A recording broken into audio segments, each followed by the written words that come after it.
n'invente pas ça. C'est construit sur le site des anciens abattoirs. Oui, absolument. Mais ça fait le pendant de la Bonne Vierge. Ça fait le pendant de Notre-Dame de la Garde. Et il est prévu un minaret de 50 mètres de haut, je crois, avec un phare qui tournera comme ça, pour bien montrer que... Voilà. C'est comme ça. Mais il n'est pas le seul. Vous savez comme moi qu'il y a des villes comme Roubaix, où il y a déjà 60% de musulmans. Vous me direz, mais comment se fait-il qu'ils n'ont pas pris la mairie? C'est qu'ils sont plus malins que nous. Nous ne ferons cette chose-là que quand ça deviendra nécessaire. On ne le fera pas en attendant, on restera aussi calme que possible. Je ne suis pas sûr que Marseille ne soit pas déjà minoritairement européenne. Non, je ne suis pas sûr. Je ne suis pas sûr. Mais ce n'est pas un seul. L'endroit, le Vaucluse, où Marion est élu député, il y a des villages entiers qui sont entièrement musulmans. Des villages entiers, où il n'y a pas d'Européens. Parce qu'il y a une espèce de jeu qui se fait, on s'en va. Ceux qui peuvent s'en aller s'en vont. Ceux qui sont obligés de s'en aller vendent leurs biens généralement au tiers, au quart, au dixième de leur prix. Parce que le brave type leur dit, mais je te l'achète 100 000 euros. Dépêche-toi parce que le mois prochain, je te donne seulement 50 000. Puis après, tu sais, je ne sais même pas si je pouvais la racheter. Et c'est comme ça que ça se passe. La technique utilisée par d'autres ethnies plus colorées, on achète un appartement dans un bel immeuble avec de l'argent du Qatar, par exemple. Ça, c'est facile. Et puis là, on amène les copains et zim, boum, boum, tralala, 24 heures sur 24. C'est intenable. C'est intenable, ben les moins durs s'en vont, les premiers. Alors, on leur propose le rachat. Ils n'acceptent pas au départ. Le prix proposé est vraiment tellement loin du prix réel, mais au bout de 6 mois, ils acceptent. Et puis très vite, l'immeuble devient entièrement colonisé. Et puis on passe à l'immeuble d'à côté, et ainsi de suite. Les quartiers se modifient comme cela. Les boutiques sont rachetées les unes après les autres. Elles sont halal. Halal. Donc là, d'ailleurs, on nous dit qu'on n'a d'ailleurs pas notre mot à dire. La plupart de la viande que nous mangeons est halal. Voilà. Vous savez ce que c'est que la viande halal? C'est de la viande qui est saignée sans étourdissement. Notre loi normale oblige à étourdir l'animal, l'assommer en quelque sorte, avant de l'égorger. La religion musulmane exige qu'il soit égorgé sans être. Il faut que ça saigne. D'ailleurs, ce geste délicat qu'on apprend et qu'on attribue dans d'autres circonstances, à d'autres gibiers ou à d'autres cheptels, c'est le sourire Camille, ça s'appelle. Voilà. Les gens qui sont en Algérie savaient ça, ont connu ça. Voilà, qu'est-ce qu'on peut dire tellement d'autres choses. Bon, j'ai dit 2 mots tout à l'heure de la guerre du Mali. Bon. Nous payons au Mali les crimes de Sarko en Libye. Voilà. Le crime d'avoir sauvé les djihadistes, sciemment, exécutant là, disons-le, la politique américaine, telle qu'elle se poursuit depuis 40 ans. Il y a 40 ans que les Américains ont parti liés avec l'islamisme, avec l'islamisme, et que leurs principaux ennemis sont l'Arabie Saoudite et le Qatar. Pas seulement parce que ce sont des puissances pétrolières, et donc soutiennent partout la révolution du jasmin en Tunisie, qui n'avait strictement rien à voir avec l'aspiration à la démocratie. Il aspire à la démocratie comme moi, une bonne sœur, à peu près, quelque chose comme ça. La démocratie, ces pays oscillent entre le chaos et la dictature. Voilà. Et la dictature n'est pas toujours le plus mauvais système, car c'est le système où on peut manger à peu près un petit peu en sûreté. Voilà. Bon, c'est sûr que les dictateurs s'en mettent plein les poches, mais moi j'ai toujours conseillé dans ces cas-là de garder les vieux dictateurs, parce qu'en général les poches sont pleines. Tandis que les jeunes dictateurs, il faut les remplir. Et alors je leur ai dit, mais regardez, en Égypte vous aviez un général, maintenant il y en a 5. Bon, 4 de plus. Voilà. Bon, bref, je vous prédis sans pas besoin d'être sorcier, je l'ai dit il y a 1 mois, il y a 2 mois, il y a 3 mois, il y a 4 mois. Les 2 premiers pays qui vont basculer dans le chaos, c'est la Tunisie et c'est l'Égypte. L'Égypte où près de 100 millions d'habitants vivent sur un territoire grand comme la Bretagne, le delta du Nil. Tout le reste, c'est du désert. Il y a la vallée du Nil et le delta. Les familles vivent avec $1 par jour. Avec $1 par jour, on survit. Avec moins d'1 dollar, on crève. Et avant de crever, on fout le feu partout. Voilà. C'est ce qui va se produire. Provoquant bien sûr, là, mais pas seulement là, des torrents migratoires, dont nous ne serons pas les seules destinations. Car je vous signale que l'Algérie a des problèmes d'immigration. Oui, oui. Le Maroc a des problèmes d'immigration. Les États-Unis, bien sûr, ont fait un grand mur séparé du Mexique, mais l'Afrique du Sud. Et quand j'avais en 2002 souhaité rencontrer Mandela et Beki, c'était pour parler de ce problème d'immigration et montrer qu'il y avait d'autres gens que nous qui avaient ces problèmes d'immigration.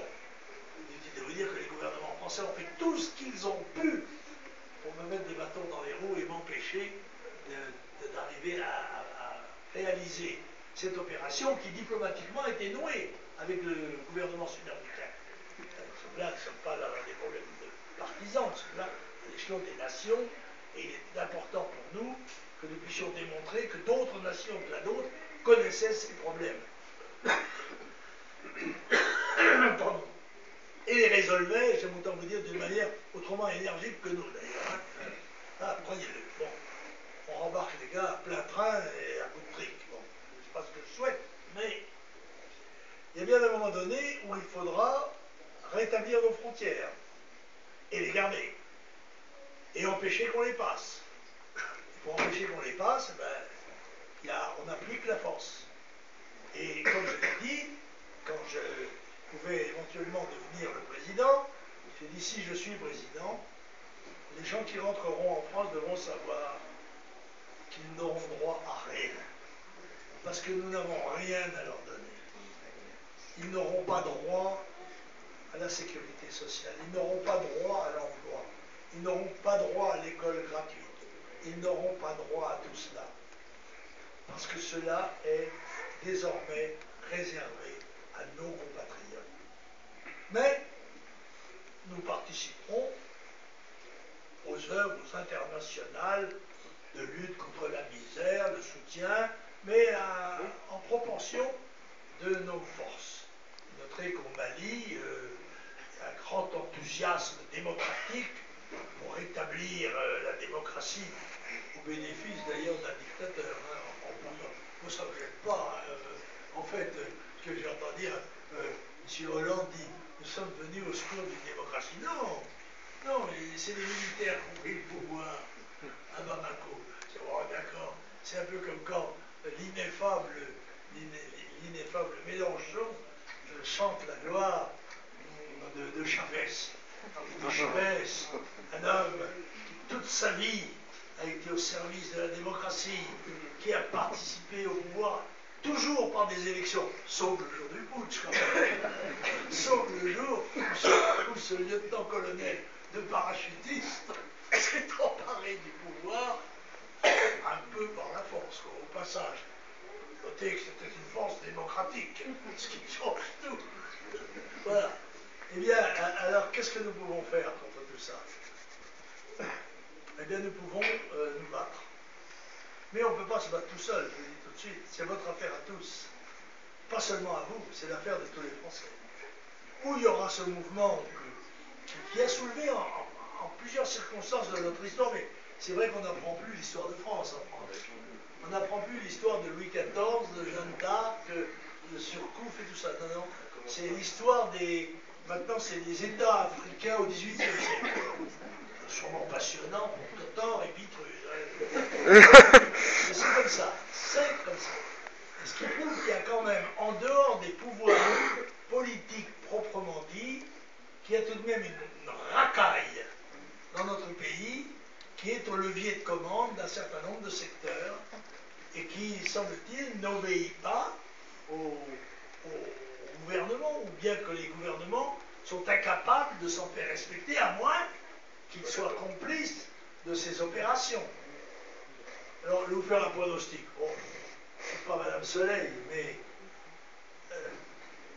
j'ai dit ça. En 2002, j'avais fait une conférence de presse 3 semaines avant les élections.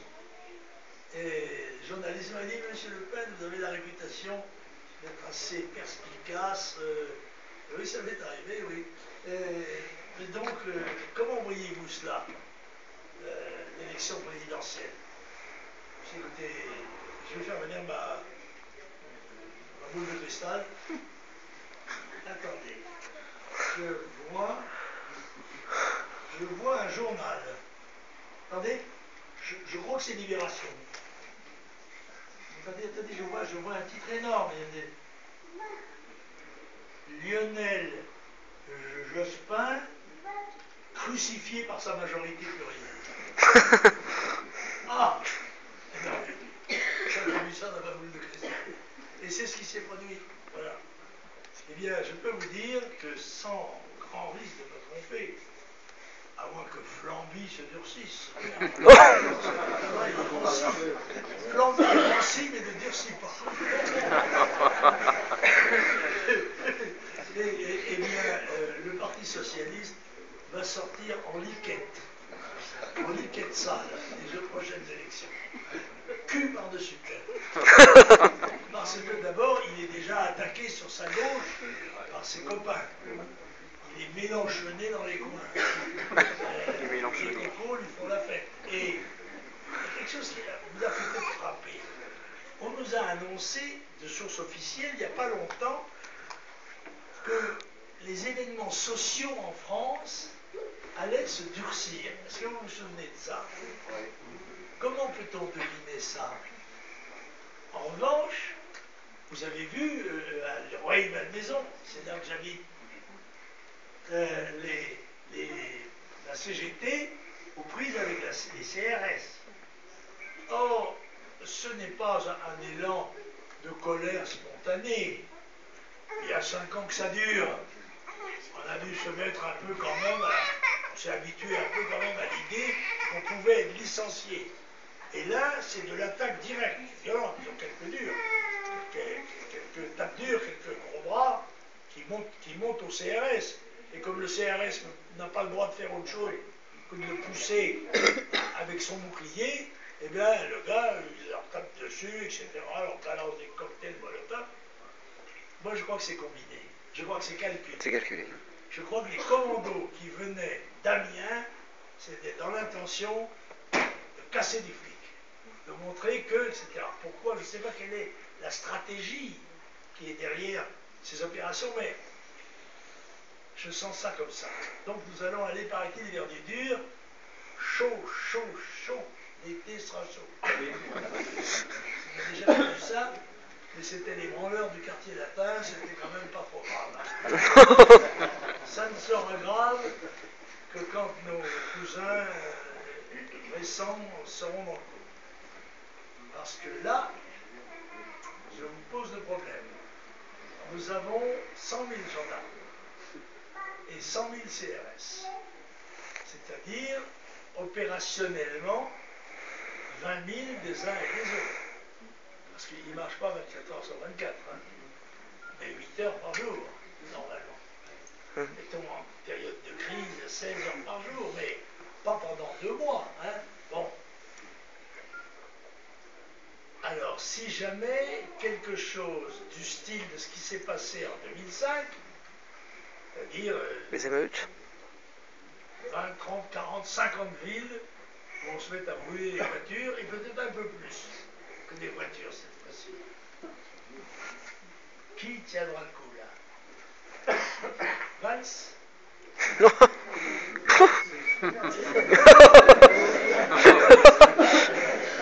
Faites venir les violoncelles. D'ailleurs, il sera remplacé à ce moment-là.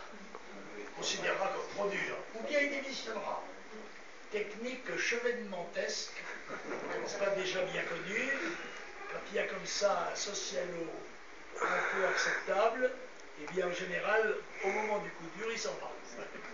Il est remplacé par un autre. Bon, j'ai tellement vu le scénario que je connais le film. Hein. Je connais la plupart des films. Donc le Parti Socialiste va prendre une culotte aux élections dont il n'a pas idée, à moins qu'il ne change le mode de scrutin, comme très intelligemment, M. Mitterrand, qui n'était pas M. Fourby, n'est-ce pas, l'avait fait 86 en changeant le mode de gouvernement. Mais moi je me souviens de 83, 2 ans après la prise de pouvoir de Mitterrand. Et la situation économique et sociale était loin d'être ce qu'elle est aujourd'hui. Hein. C'est très différent. Déjà, je deviens conseiller d'arrondissement du 20e à Paris. 83, 2 ans après. Stirbois fait 17% à Dreux. Moi, en Bretagne, à une partielle législative, je fais 12%. Ah, attention, attention, ça va changer. Et en 84, nous faisons 10 députés européens. Il y a une autre équipe qui, sauf réchauffement brutal, qui n'est pas à l'horizon aujourd'hui en tout cas, hein, ni ce printemps, les Verts. Artificiels, bolcheviques, hein, eux aussi vont être dégagés. Je ne crois pas, d'ailleurs les sondages me laissent entendre, que l'UMP soit en mesure de rattraper ce qui sera perdu du côté de la gauche. Alors que reste-t-il? Nous. C'est là que les Athéniens s'atteignent. C'est là que nous aurons notre chance. La chance de la France. Parce que, je vous le dis, chers amis, sans aucun effet oratoire, entre le désastre et la France, il n'y a plus que le Front National. Et pas seul, parce que seul il n'y arriverait pas, mais il est le noyau dur, il est le fer de lance, il est le moteur de l'opération. Mais il doit agréger autour de lui la confiance de tous ceux qui auront renoncé à donner leur confiance aux gens d'en face. Tous gens qui, dans les sondages, ça se voit. Quand on voit que les thèmes du Front National font 60, 70, 80% dans les sondages. Bon, les intentions de vote sont encore, vous avez une marine à 30%. Donc il y a la moitié des gens qui voient qui sont d'accord avec le Front National et qui ne le savent pas toujours. Mais il faut le leur faire savoir. Et pour le leur faire savoir, ne comptez pas trop quand même sur les médias. Vous savez ce qu'il en est. Bon, vous savez que dans les médias, Suleiman devient Vladimir quand il a tué quelqu'un. Hein, et qu'on vous met souvent en bas d'un article, les prénoms ont été changés. Ah oui, parce que s'ils n'étaient pas changés, on aurait tout de suite deviné ce qui c'était. Oui. Ça et autre chose. Je vous ai dit tout à l'heure qu'en matière d'immigration, tout était masqué, tout était truqué, tout était faux. Mais ce n'est pas seulement vrai pour l'immigration. C'est vrai, écoutez, rappelez-vous les pronostics, mais malheureusement on oublie.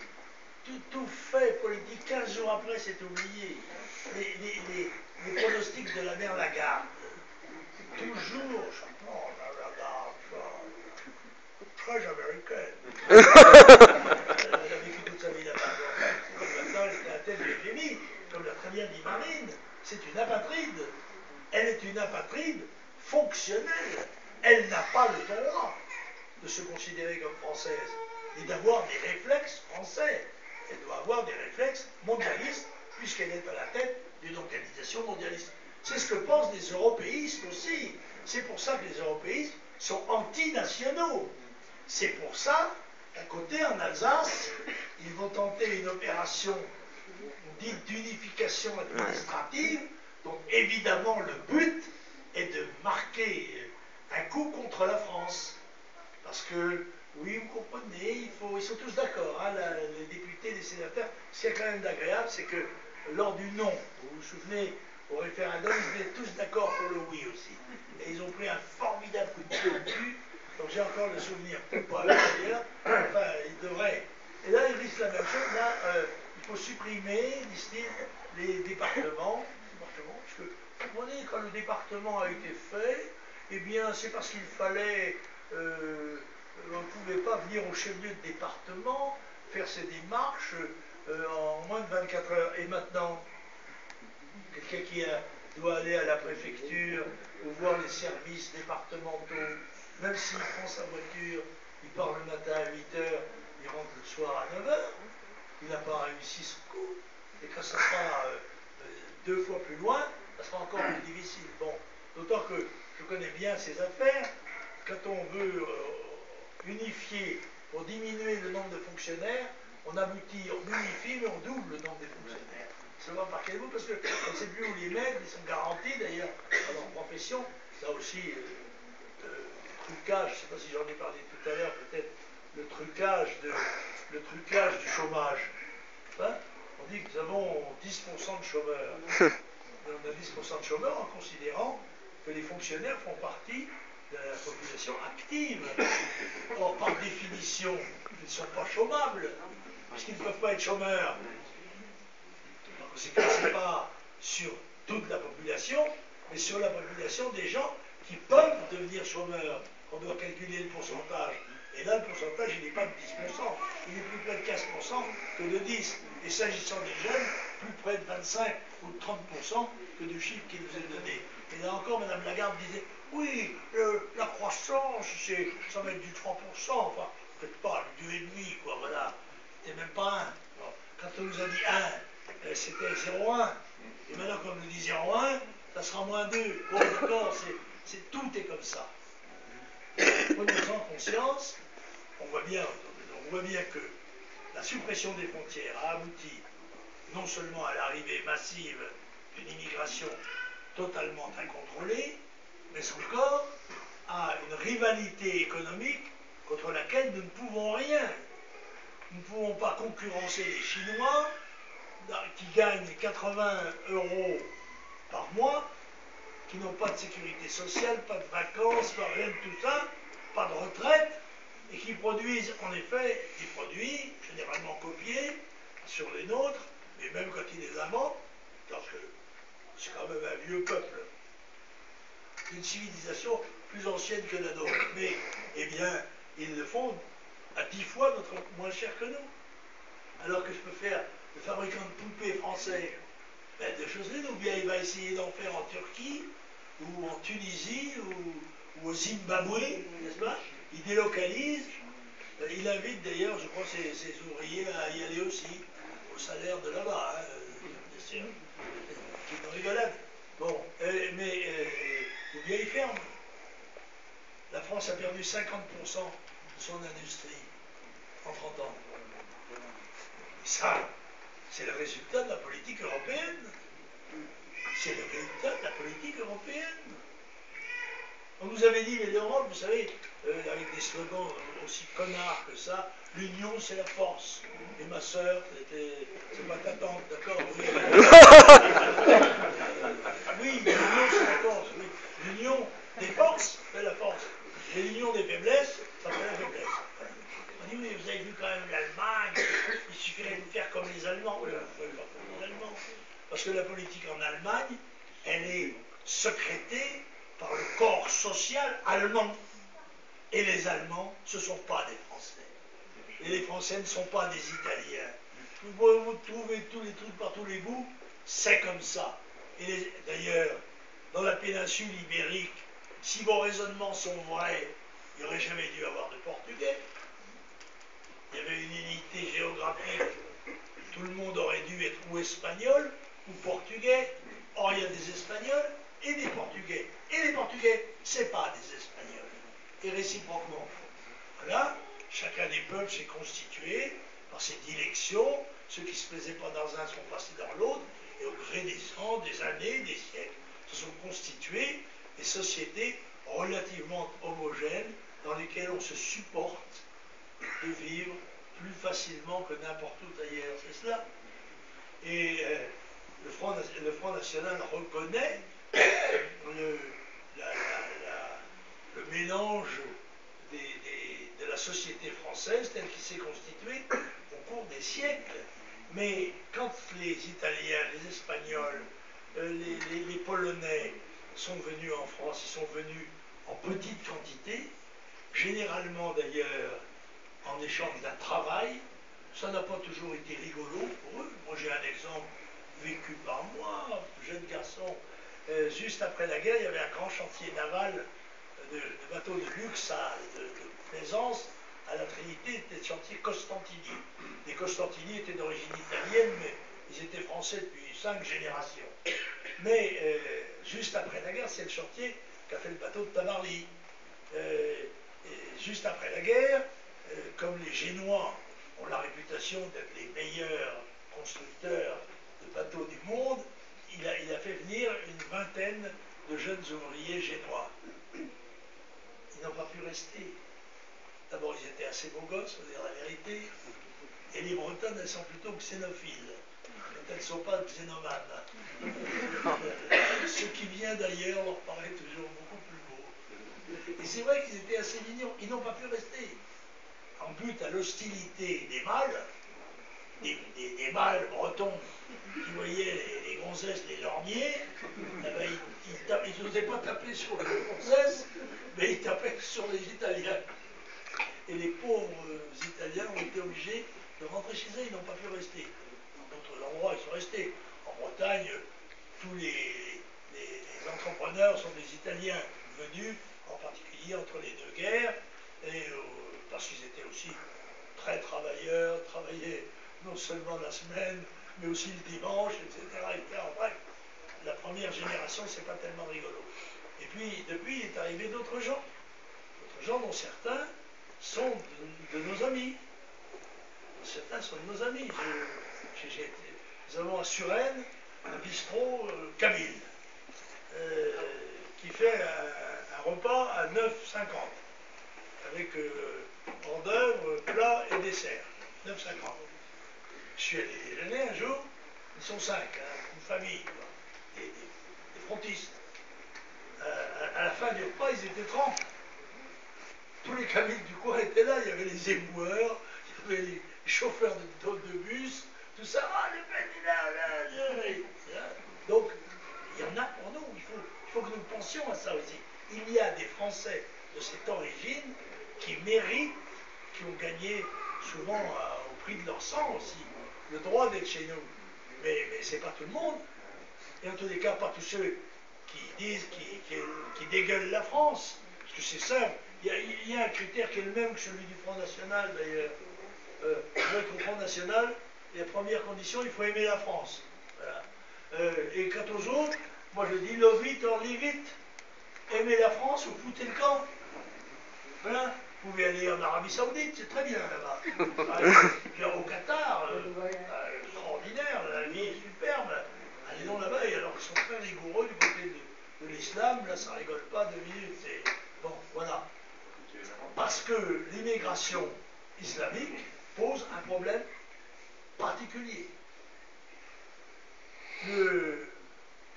La densité islamique, la pratique islamique, se sont renforcés au fur et à mesure qu'ils étaient plus nombreux, par une espèce d'effet mécanique. Ce n'est même pas forcément du prosélytisme. C'est inconsciemment, ils se sentent de moins en moins faibles, de moins en moins timides, donc de plus en plus Et ma secrétaire était conseillère municipale d'Argenteuil. Et je lui demandais un jour comment ça va, Argenteuil, ça a évolué.